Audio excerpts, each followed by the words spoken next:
माझ्याकडे एक मुलगा आला होता, तो 8-10 महिन्यापूर्वी, की त्यानेच मला त्याचा अनुभव सांगितलेला, की तो बाळूमामाकडे गेला होता ज्यावेळेला त्याच्याकडे काहीच नव्हतं, फक्त त्याच्या खिशामध्ये एक मोबाईल होता. त्याची परिस्थिती फार बिकट होती.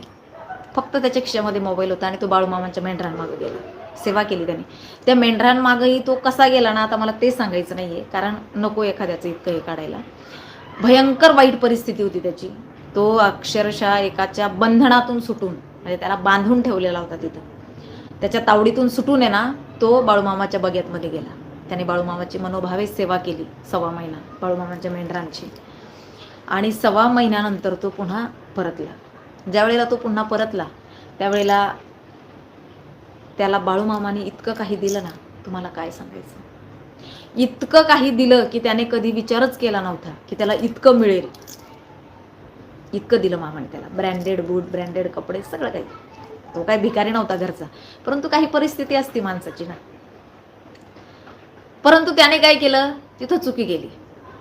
काही कारण नसताना मला त्रास दिला, काहीच कारण नसताना, माझा कुठलाच काहीच दोष नसताना चुकला.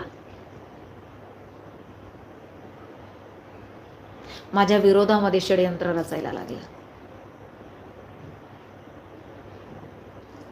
का म्हणजे त्याच्या बाबतीत मध्ये मी अगदी माझ्या 2 मुलींना तसा त्याला जीव लावला होता मी, की माझा लेकरूच आहे ते.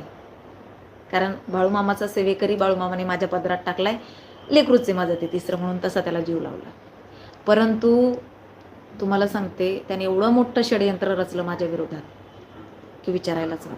आणि बाळूमामाने ते षडयंत्र, बाळूमामाचा तो सेवेकरी असून सुद्धा माझ्या पुढं आणलं त्याने. मामाने माझ्या पुढं मांडलंय ते षडयंत्र त्याचं, जे माझ्या डोक्यातच नव्हतं. अगदी ज्या वेळेला ते काही मला कळलं ना, माझ्या पायाखालची जमीन सरकली, परंतु थोड्या वेळासाठी. नंतर पुन्हा मी उभी राहिले आणि तू आहे ना मामा, तू दाखवलंय ना मला हे, ओके. तुम्हाला सांगते, आज त्याची अवस्था असे ना. आणि ते षडयंत्र बाळूमामाने बाळूमामाच्या दारातच उघडं केलं, हे मी तुम्हाला सांगते. बाळूमामाच्या बग्यातच उघडं केलं. म्हणजे बाळूमामाने त्यांच्या बग्यातच त्याला सगळं काही दिलं आणि त्यांच्याच बग्यामध्ये ते सगळं काही ओपन केलं. मी तिथं काहीही त्याला बोलले नाही. जे जे काय षडयंत्र त्याचं होतं ते माझ्या समोर आणलं मामाने. मी तिथून शांतपणे निघून आले. मी माझ्या मामाचे उपकार मानते, किंवा मी केलं असं थोडंफार काय चांगलं, त्यामुळं मामाने माझ्या पुढं ते सगळं काही उभं केलं. परंतु तुम्हाला सांगते की तुम्ही किती सेवा करता त्याला महत्त्व नाही. तुम्ही कुठल्या भावनेने करता. तुम्ही जर म्हणत असाल की मामा मी तुमची सेवा करतो आणि मला एका निष्पाप जीवाचा करायचा आहे, मला त्याचा जीव घ्यायचा आहे, तर मामा सोडेल का? नाही, हां, अजिबात नाही, बिलकुल नाही, चालणार नाही मामाला ते. तुमचा हा भ्रम आहे की मी काहीही करेल, मामांची सेवा करतो म्हणजे मी काहीही करेल आणि मामा मला सपोर्ट करतील. अजिबात नाही, बिलकुल नाही. लक्षात घ्या, हा माझा जिवंत अनुभव आहे बरं का बाळूमामाचा. हो, जिवंत अनुभव आहे बाळूमामाचा, मला आलेला. मी खरं सांगते, माझ्या जीवात जीव आहे ना तोपर्यंत मी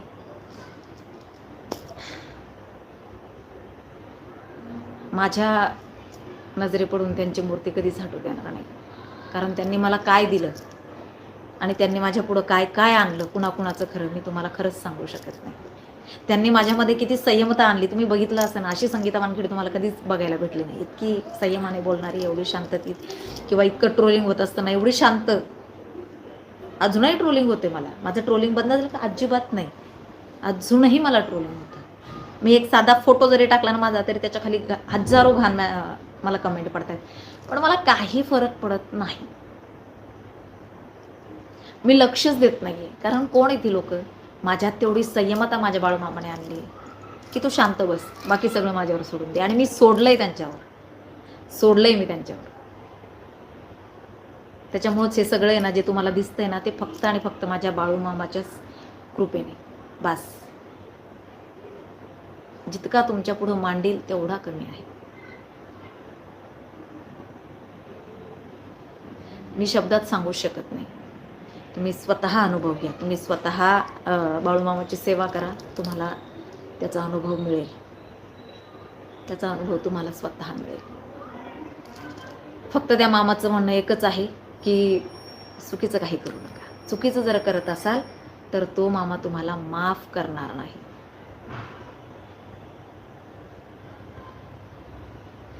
तुम्हाला खरंच माफ करणार नाही मामा. मग तो अशी तुम्हाला सजा देईल तुम्ही त्याचा कधी विचारच केलेला नसेल. हां, खूप खूप खतरनाक देव आहे तो.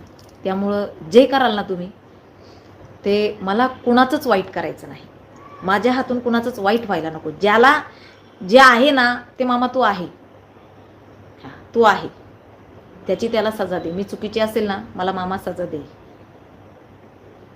बिलकुल त्याच्यावर सोपवून द्या सगळं. खूप माझ्या आयुष्यामध्ये आत्ता या 8-10 महिन्यातमध्ये तर इतकं काय काय घडामोडी घडल्यात ना की जन्मापासून मी ते भोगतेच आहे. आजही भोगतेच आहे. पण आत्ता मला इतकं कणखर केलंय ना मामाने की म्हणजे खूप काही घडलं या 7-8 महिन्यामध्ये. पण तरीसुद्धा मी डगमगले नाही. अगदी खंबीरपणे उभी आहे. खंबीरपणे उभी आहे. खूप खूप खूप माझ्यासोबत कुणी नाही म्हणून खूप लोकांनी खूप गैरफायदा घ्यायचा प्रयत्न केला. खूप. पण तो माझा मामा माझ्या मागं मात्र खंबीरपणे उभा आहे.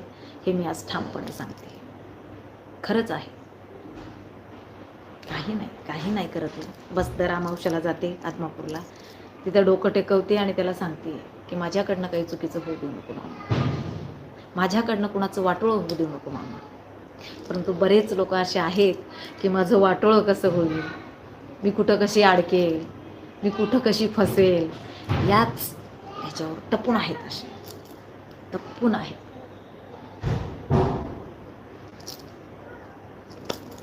त्यांचं पापून नाही त्यांच्याजवळ. हरकत नाही काय. बाकी तो आहे, तो बसलाय आणि नक्कीच तो जे करेल ना माझा त्याच्यावर विश्वास आहे. नक्कीच.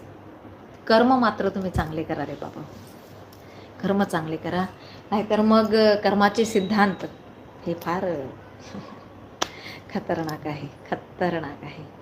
ज्या लोकांनी माझ्याशी पंगा घेतला त्यांच्यावर काय वेळ आलेली आहे हे त्यांना चांगलंच माहिती आहे.